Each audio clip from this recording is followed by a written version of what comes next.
નમસ્કાર દોસ્તો, જય હિન્દ. દોસ્તો, ઇન્સ્પાયર ગુજરાતની અંદર આપ સૌ મારા મિત્રોનું ખૂબ ખૂબ દિલથી હાર્દિક સ્વાગત. દોસ્તો, ભારત અને પાકિસ્તાન વચ્ચેની હાલમાં સીઝ ફાયરની પરિસ્થિતિ છે.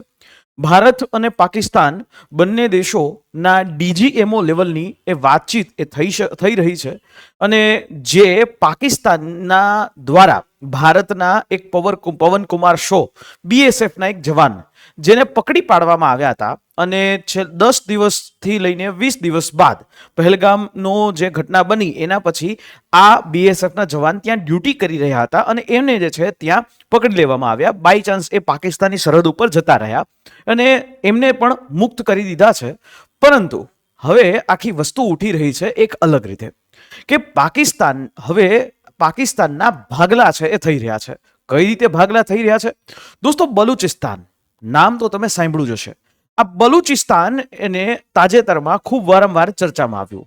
બલુચિસ્તાન એટલે કે પાકિસ્તાનનો આ એક પ્રાંત છે. જેમ આપણે અહીંયા સ્ટેટ હોય એવી રીતે બલુચિસ્તાન એ પાકિસ્તાનની અંદરનું એક પ્રાંત, રાજધાની એની ક્વેટા. પણ ગઈકાલે બલુચિસ્તાને જાહેર કરી દેવામાં આવ્યું છે કે બલુચિસ્તાન હવે સ્વતંત્ર છે. બલુચિસ્તાન એક સ્વતંત્ર દેશ તરીકે છે. હવે આ શું કામ જાહેર કર્યું, કઈ રીતે જાહેર થયું, એની આખી જે વાત છે આપણે આ વિડીયોની અંદર કહીએ અને કઈ રીતે ભારતનો હાથ આ બલુચિસ્તાન બનાવવા પાછળ હોઈ શકે છે. હવે તમને એક ખ્યાલ જ હશે કે આની પહેલા ભારતે બાંગ્લાદેશ બનાવ્યું 1971માં. એ વખતે પ્રધાનમંત્રી ઇન્દિરા ગાંધીએ એ વખતે પૂર્વીય પાકિસ્તાન હતું એમાંથી બાંગ્લાદેશ બનાવ્યું. હવે આ વખતે પ્રધાનમંત્રી છે નરેન્દ્રભાઈ મોદી. આપણે થોડા સમય પહેલા વાત કરતા હતા કે પાકિસ્તાનના ભાગલા કરી નાખીએ, પાકિસ્તાનને પીઓ કે આપણે પાછું લઈ લઈએ, પરંતુ દરેક વખતે કાંઈ એક જ રીતે જે છે એ કોઈ વસ્તુનું સોલ્યુશન નથી હોતું. તો એવી જ રીતે બલુચિસ્તાન એનો સૌથી મોટો જવાબ હોઈ શકે છે. ગઈકાલે બલુચિસ્તાને પોતાની જાતને સ્વતંત્ર ઘોષિત કરી દીધું છે. બલુચિસ્તાનની અંદર જે પાકિસ્તાનના જે સેનાના લોકો હતા એમને મારી નાખવામાં આવ્યા અને બલુચિસ્તાન પોતે જાહેર કરે છે કે હવે બલુચિસ્તાન આઝાદ છે. બલુચિસ્તાને પાકિસ્તાનના જે ઝંડાઓ ત્યાંના આખા ભાગમાં હતા એ ઝંડાઓને દૂર કરી અને પોતાનો એ ઝંડો છે એ એક્સેપ્ટ કરી લીધો છે. પોતાનો એક નવો રાષ્ટ્રધ્વજ એ બલુચિસ્તાન માટે આ પ્રકારે એ ધ્વજ છે સ્વીકારવામાં આવ્યો. હવે પ્રશ્ન ઊભો થાય કે સર આ બલુચિસ્તાન પાકિસ્તાનમાં છે કઈ જગ્યાએ? તો બલુચિસ્તાન એટલે આ પાકિસ્તાનનો સૌથી મોટો એ ભાગ છે જ્યાં પોપ્યુલેશન છે એ ઓછી છે, સૌથી ઓછી પોપ્યુલેશન પાકિસ્તાનની અંદર. અને આ ભાગ છે બલુચિસ્તાન એ પાકિસ્તાનનો સૌથી મોટો ભાગ. આમ જોવા જાવ તો પાકિસ્તાનની અંદર એક ખૈબર પખ્તુનવા પ્રાંત છે, એક જે છે આખો એનો ટ્રાઇબલ એરિયા છે, એક પંજાબ એનો પ્રાંત છે અને સિંધ પ્રાંત છે. આ રીતે આખું પાકિસ્તાન છે અને આ પાકિસ્તાનની અંદર પણ આ બલુચિસ્તાન એ પણ એનો એક પ્રાંત એટલે કે એનું એક રાજ્ય. હવે આ બલુચિસ્તાને પોતાની જાતને આઝાદ ઘોષિત કરી દીધું છે. બલુચિસ્તાનની જો વાત કરીએ તો બલુચિસ્તાન એટલે પાકિસ્તાનનો સૌથી મોટો એરિયા. જેમ ભારતમાં રાજસ્થાન સૌથી મોટું સ્ટેટ છે એમ એ જ પ્રકારે બલુચિસ્તાન એ પાકિસ્તાનની અંદર સૌથી મોટું એનો પ્રાંત, એનો સ્ટેટ એ કહી શકાય. લગભગ 12 મિલિયન જેવા લોકો ત્યાં રહે છે. બીજા બધાની સાપેક્ષે અંતર્ગત જોવા જાવ તો ત્યાં જે છે એ લોકો રહેવા વાળા છે એ સૌથી વધારે છે. તો હવે બલુચિસ્તાનની અંદર એક સંગઠન છે બલુચિસ્તાન લિબરેશન આર્મી, જે 1970 થી બલુચિસ્તાન માટે, આઝાદ બલુચિસ્તાન માટે લડી રહ્યા છે. આમ જોવા જાવ તો પાકિસ્તાન નામના દુશ્મનના અહીંયા બે ભાગ એ થઈ રહ્યા છે. ગઈકાલે એને પોતાની જાતને આ બલુચિસ્તાન લિબરેશન આર્મીએ સ્વતંત્ર ઘોષિત કરી દીધું છે અને બલુચિસ્તાન લિબરેશન આર્મીએ કહી દીધું છે કે હવે અમેથી એક અલગ દેશ તરીકે છીએ, અમે સ્વતંત્ર છીએ અને ભારત અને યુનાઇટેડ નેશન્સ એ અમને દેશ તરીકેની માન્યતા આપે. ભારતને કોઈ વાંધો નથી, બરાબર. ભારત હંમેશા એવું ઈચ્છે છે કે એક અલગ બલુચિસ્તાન હોવું જોઈએ, વાંધો નહીં. હવે આ બલુચિસ્તાન છે એની પાછળ ઘણી બધી હિસ્ટ્રી, ઇતિહાસ પણ રહ્યા છે. પહેલા એ ભારતનો ભાગ હતું પણ આ બલુચિસ્તાનને મોહમ્મદ અલી જીણાએ એ પોતાની રીતે જ સીધું ડાયરેક્ટલી લઈ લેવામાં આવ્યું. એ જ મોહમ્મદ અલી જીણા કે જેની નજર ભારતના આપણા કાશ્મીર ઉપર પડી હતી ને કાશ્મીર ઉપર પણ એને હુમલો કર્યો. એટલે મોહમ્મદ અલી જીણા એ જ આ પ્રકારેથી ઇલીગલી રીતે, ગેરકાનૂની રીતે સડનલી હુમલો કરીને બલુચિસ્તાન છે એ લઈ લેવામાં આવ્યું. ત્યારે પણ એનો વિરોધ થયો હતો. પણ આ બલુચિસ્તાનના ત્યારના રાજા છે એમણે પણ ત્યાં વિરોધ કર્યો હતો, જેવી રીતે હરીસિંહ છે એ ઈચ્છતા નહોતા.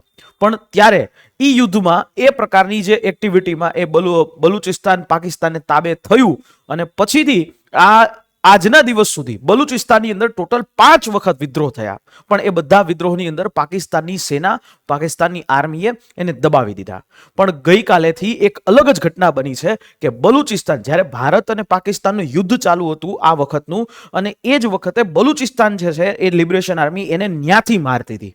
એટલે દુશ્મનને એ રીતે જે છે એ નબળા એ પાડતી હતી. એટલે ગઈકાલે આ એ પ્રકારનો એક લેટર છે બલુચિસ્તાન બલોચ વેલફેર એસોસિએશન દ્વારા લખવામાં આવ્યો છે, જે હાલમાં એનું એ સંગઠન ઇન્ડિયામાં કાર્યરત છે.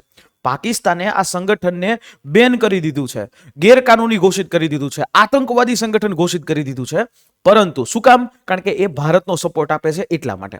એટલે આ બલુચિસ્તાન લિબરેશન આર્મીનું જે સંગઠન છે એને વિનંતી કરી છે, એને યુનાઇટેડ નેશન્સને પણ વિનંતી કરી છે, અને ભારતને પોતાનું દૂતાવાસ છે બલુચિસ્તાનમાં ખોલવા માટેની વાત એ કરી છે. એ વાત જે છે એ આમંત્રણ આપે છે અને કહે છે કે ભારત અમને સપોર્ટ કરે, અમે પાકિસ્તાનનો ખાત્મો બોલાવી નાખશું, અમે પાકિસ્તાનની અંદર દરેક જગ્યાએ એ ભારતનો એ ઝંડો લહેરાવશું. હવે વિચારો કે જે દુશ્મનનો દુશ્મન એ આપણો દોસ્ત. આ પ્રકારની જે નીતિ છે અહીંયા આ લાગે છે. બલુચિસ્તાન લિબરેશન આર્મીના કેટલાક નેતાઓ છે, આ બલુચિસ્તાન લિબરેશન આર્મી આના કમાન્ડર છે, એ કમાન્ડર ભારતની પાસે રિક્વેસ્ટ કરે છે કે ભારત અમને ખાલી જસ્ટ 93,000 ખાલી હથિયારો આપે ને, રાઇફલ આપે ને, એટલે આવતા 2 દિવસમાં અમે પાકિસ્તાનનો નકશો મિટાવી દઈએ, અને પાકિસ્તાનનો નકશો મિટાવીને અમે તમારી હારે આવી જાય. કારણ કે હવે આનું રીઝન શું, આ શું કામ આ લોકો છે આવું પ્રકારનું કામ કરે છે, એની પાછળની પણ એક ઘટના છે. આ સૌથી મોટો એવો પ્રાંત બલુચિસ્તાનનો જે કેપિટલ કહેવાય એ કુવેટા છે.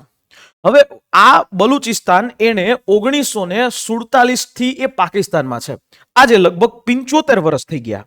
પણ આ બલુચિસ્તાનની અંદર આ બલુચિસ્તાનના તમામ લોકો, એટલે કે 80% કરતા વધારે લોકો ગરીબી રેખાની નીચે જીવે છે. ત્યાં વિકાસના નામે શૂન્ય છે. આ આખો ભાગ ચાઇનાને આપી દેવામાં આવ્યો છે.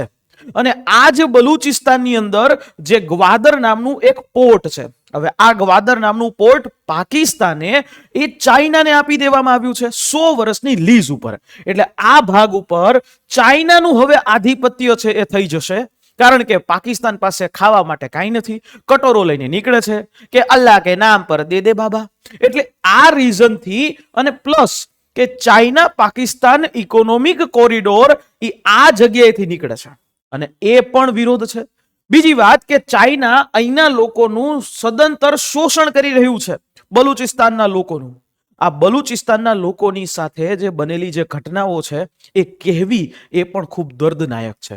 તમારી સાથે વાત કરું, પણ આ રીતે લોકો હવે ઈચ્છી રહ્યા છે બલુચિસ્તાન આઝાદ થવાની. બલુચિસ્તાનની અંદરથી એક નેતા નીકળીને આવે છે, એક લેડી, એક એવી મહિલા.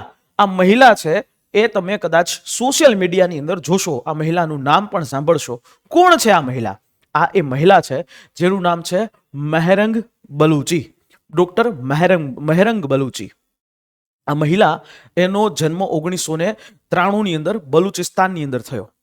આ એ મહિલા છે કે જેણે બલુચિસ્તાનની અંદર એક મૂવમેન્ટ શરૂ કરી છે, એ આઝાદીની ચળવળ શરૂ કરી છે. અને આ બલુચિસ્તાનની આ બલોચી મહિલા એ ભારત સુધી એ પોતાની વાત પહોંચાડી રહી છે. ભારતને કહે છે કે ભારત અમને સપોર્ટ કરે, અમને ખાલી થોડો સપોર્ટ કરીએ એટલે આખું બલુચિસ્તાન નામનો એક અલગ દેશ છે એ બની જશે. એટલે આ પ્રકારની એક સિચ્યુએશન જેવી 1971 વખતે બાંગ્લાદેશની હતી. એટલે 1971 વખતે જે પૂર્વીય પાકિસ્તાન હતું, અને એ પૂર્વીય પાકિસ્તાનની અંદર ઇલેક્શન જે છે એ થયા હતા, અને પાકિસ્તાનના આર્મી જનરલે 40 લાખ જેટલા, એવું કહેવાય છે કે 40 લાખ જેટલા એ પૂર્વીય પાકિસ્તાનના બંગાળી મુસ્લિમોને મોતને ઘાટ ઉતારવામાં આવ્યા હતા. અને શેખ મુજીબુર રહેમાન, જે બાંગ્લાદેશના રાષ્ટ્રપિતા છે, એમને પણ પકડી લેવામાં આવ્યા હતા, એમની ઉપર અત્યાચારો કર્યા હતા. આ એ જ પ્રકારની ઘટના, એટલે ઇતિહાસનું પુનરાવર્તન અહીંયા થઈ રહ્યું છે.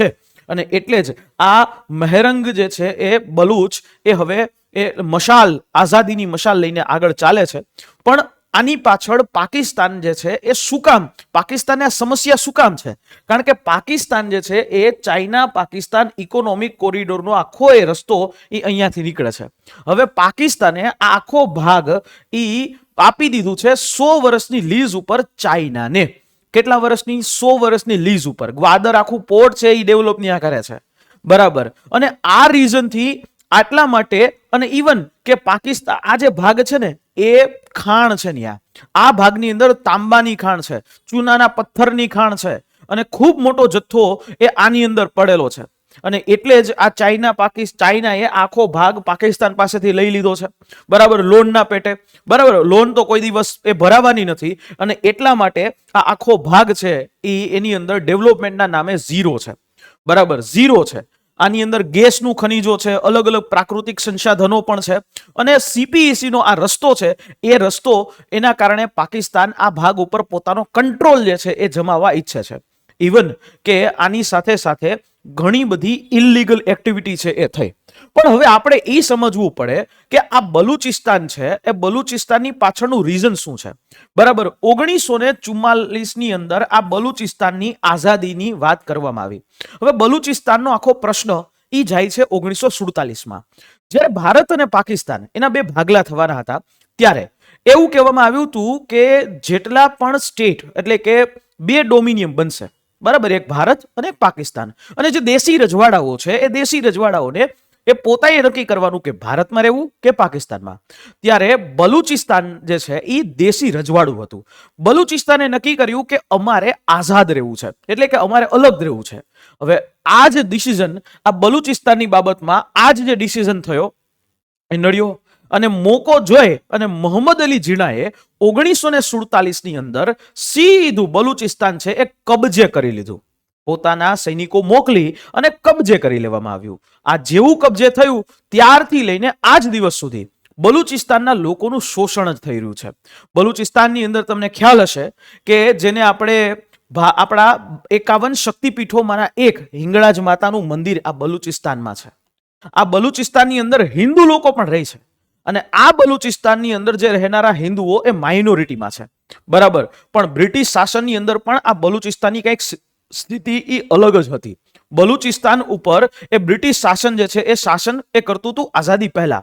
પણ એની પહેલા ત્યાં જે છે આ બલુચિસ્તાનની અંદર કલાત ખાન, આ કલાત ખાન છે એ એના પ્રમુખ હતા, એટલે કે એ આખા રિજિયનના એ રાજા હતા. અને એની પાસેથી આ વસ્તુ બ્રિટિશરોએ લઈ લીધી. હવે બ્રિટિશરોએ લઈ લીધી ને એ ભાગની અંદર કેટલાક ભાગમાં કલાત ખાનના જ રાજવંશો છે એ રાજ કરતા હતા. અને ત્યારે આ ભાગ જે છે એને સ્વતંત્ર રહેવાનું સ્વીકાર્યું, અને એમાં ને એમાં એનો પતન એ થઈ ગયું. હવે પ્રશ્ન ઉભો થાય છે કે બલુચિસ્તાન 1970 થી આ બલુચિસ્તાન આઝાદ રહેવાની માંગણી કરે છે. અને આના ઉપર હમણાં તમે જોયું હશે કે બલુચિસ્તાન વારંવાર બલુચિસ્તાન લિબરેશન આર્મી નામનું સંગઠન છે, આ સંગઠન પાકિસ્તાનની સેનાની સામે વારંવાર ટક્કર લે છે. આની પહેલા 90 પાકિસ્તાની રેન્જર્સને મારી નાખવામાં આવ્યા હતા, ટ્રેન હાઈજેક કરી હતી, અને પાકિસ્તાન સરકારની જે છે ઊંઘ છે એ હરામ કરી દીધી હતી. આ છે એ Balochistan liberation army. Balochistan liberation આર્મીનો એક જ માંગ છે અલગ જે બલુચિસ્તાન. અને બલુચિસ્તાનનું ક્ષેત્રફળ ખૂબ મોટું છે, પાકિસ્તાનનો 40% હિસ્સો છે, એટલે પાકિસ્તાન આને છોડતું નથી, બરાબર. અને એ બલુચિસ્તાનમાં પાકિસ્તાનનો ખાલી 6% જેટલી પોપ્યુલેશન છે એ રહે છે, પણ ત્યાં ખનીજો મોટા છે, બરાબર. એને કારણે છે એ પાકિસ્તાન એને ચાઇનાને વેચી દીધું છે, અને એટલા માટે આ પ્રશ્ન છે એ ઉભો થઈ રહ્યો છે. ત્યાં આ જ પ્રકારે બલુચિસ્તાનની અંદર ઘણી બધી એવી એ સંઘર્ષો છે એ બલુચિસ્તાન લિબરેશન આર્મી અને પાકિસ્તાન સેના વચ્ચે થતા રહ્યા છે. પણ ઘણા બધા લોકો, ખુદ પાકિસ્તાનના ઇતિહાસકારો કહે છે કે બલુચિસ્તાનને પાકિસ્તાનમાં જે છે એ સામેલ થવું જ નહોતું, પણ મોહમ્મદ અલી જીણા છે, એટલે કે આ મોહમ્મદ અલી જીણા કે જેણે પાકિસ્તાનના એ મોહમ્મદ અલી જીણાએ ચાય કરીને મોહમ્મદ અલી જીણાએ પાકિસ્તાનની અંદર એને જોડી દીધું, અને એ ત્યાંથી જ આખો એક પ્રશ્ન છે એ ઊભો થઈ ગયો. બલુચિસ્તાનની અંદર આ જે ઘટના બની અને બલુચિસ્તાન શું કામ આ પ્રકારની એક્ટિવિટી કરે છે એની પાછળ છે હજારો બલુચિસ્તાનના લોકો છે એ ગાયબ થઈ જાય છે. એવો એક આંકડો આવે છે કે 25,000 થી વધારે લોકો છેલ્લા 5 વર્ષની અંદર ગાયબ થઈ ગયા. ગાયબ થઈ ગયા એટલે શું? એને મારી નાખવામાં આવ્યા. જે વિરોધ કરે છે એને મારી નાખવામાં આવે છે. બલુચિસ્તાનની મહિલાઓને ગુલામ બનાવી અને એને એક પ્રકારે સ્લેવ ગુલામ બનાવીને એની ઉપર દરરોજ એ અમાનુષી રીતે અત્યાચારો કરવામાં આવે છે, એનો રેપ કરવામાં આવે છે. અને ત્યારે આ મહેરંગ બલુચી જેવા નેતાઓ છે એ બલુચિસ્તાનની અંદર ઊભા થયા અને એમણે બલુચિસ્તાનને આઝાદ કરવાની એ નેમ લીધી અને ગઈકાલે બલુચિસ્તાને જાહેર કરી દીધું છે કે હવે અમે આઝાદ છીએ. યુનાઇટેડ નેશન્સ અમને દેશ તરીકે સ્વીકારો, યુનાઇટેડ ભારત અમને દેશ તરીકે સ્વીકારો, ભારત તમે અહીંયા તમારી એમ્બેસી ખોલો, અમે તમને સપોર્ટ કરીએ છીએ.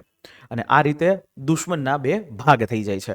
દોસ્તો, આ પ્રકારથી બલુચિસ્તાનનું હવે આવનારું ભવિષ્ય આપણે જોવાનું એ રહ્યું કે હવે શું થાય છે. પણ હા, ભારતે આ વખતના જે યુદ્ધની અંદર ઘણી બધી વસ્તુ એ કરી છે એ તમને પણ ખ્યાલ છે. પણ હા, આ બલુચિસ્તાન એક નવો દેશ દુનિયાની અંદર એ આવી રહ્યો છે.